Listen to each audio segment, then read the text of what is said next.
right. So I'm here to tell you about why you should be riding the bus. And like a lot of you, maybe you attended a night before, you came away with a ton of ideas. And my ideas kept coming back to why I ride the bus is kind of what I do. But before I go any further, I do want to disclaim that I'm neither an employee nor representative of TriMet. In fact, I'm probably as much of a critic of the agency as I am a proponent. So with that out of the way, I will continue with my presentation about why I ride the bus. One thing, it is my primary mode of transportation. I kind of live a car-free lifestyle, so unless I'm bumming rides off, and so thanks to the folks in the audience who've given me a ride at some point my 3 years in Portland. And also shout out to Radio Cab. Another great reason why I ride the bus, it's cheap entertainment. At 1 o'clock in the morning, you can talk to transsexual prostitutes while eating Doritos, and where else can you get that for $2 in Portland? So that's great. Another thing, it's a great example of seeing Keep Portland Weird in action.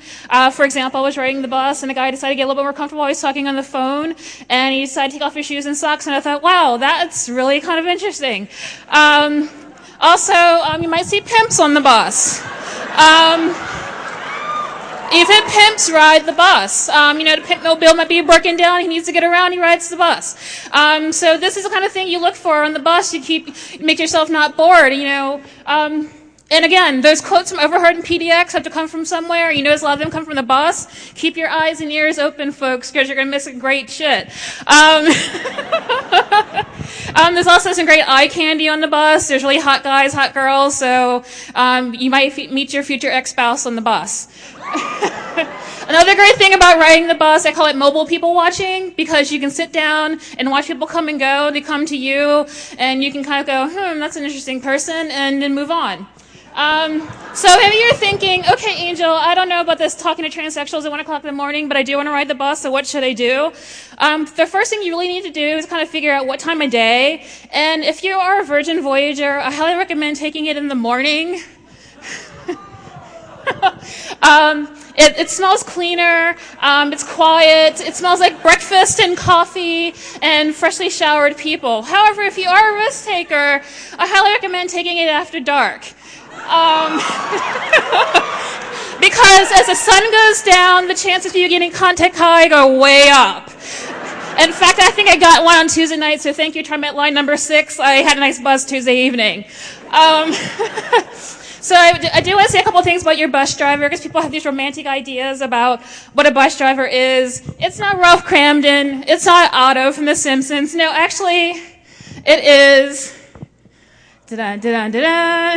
this guy. He's pissed off. He has to drive a fucking bus for 10 hours listening to people, trying to get out of paying a fare, don't have the correct fare, some chick in the back trying to toke up, trying to get a date. So if you want a buddy, you go to a bar. You want a ride, you stand at the bus stop, you wait for the bus, you don't talk to the driver. It's for your own safety. Keep moving to the back, have a seat, don't talk to the driver. So you're thinking, all right, Angel, we just said talk to people. Look for the people on the bus who look kind of friendly, and usually you might find, one or two of those people on the bus who don't look so pissed off at the world. And that's okay if you don't find those people, they have earbuds. But I do highly recommend riding naked, and I don't mean taking your clothes off. That means putting away the cell phone, taking off your headphones, and kind of looking around and having your eyes and ears because you're missing enjoyment. Again, Overheard and PDX gets those really great quotes from people listening to conversations on the bus. Another great thing is make sure you have the right fare. Don't be the douchebag that gets on the bus with a $20 bill expecting change. Save a couple dollar bills from your trip to Sassy's and make sure you have right change. Another great thing is Transit Tracker, so you're not sitting at the bus stop waiting and waiting and waiting for a bus that's not coming because, TriMet's cutting down on routes, which I'll complain about it in maybe another presentation. But as my time's wrapping up, I do hope that this gives you an insight onto why I ride the bus and why you should too, because you might see someone in a motorized wheelchair decorated for 4th of July and it's not 4th of July. That was not taken on 4th of July. I was not even taking it in July. So that's my time. Thank you so much. During intermission, I do have a couple of All Zone bus tickets if you want to take a ride on the bus. Thank you so much, and I'll see you at the bus stop.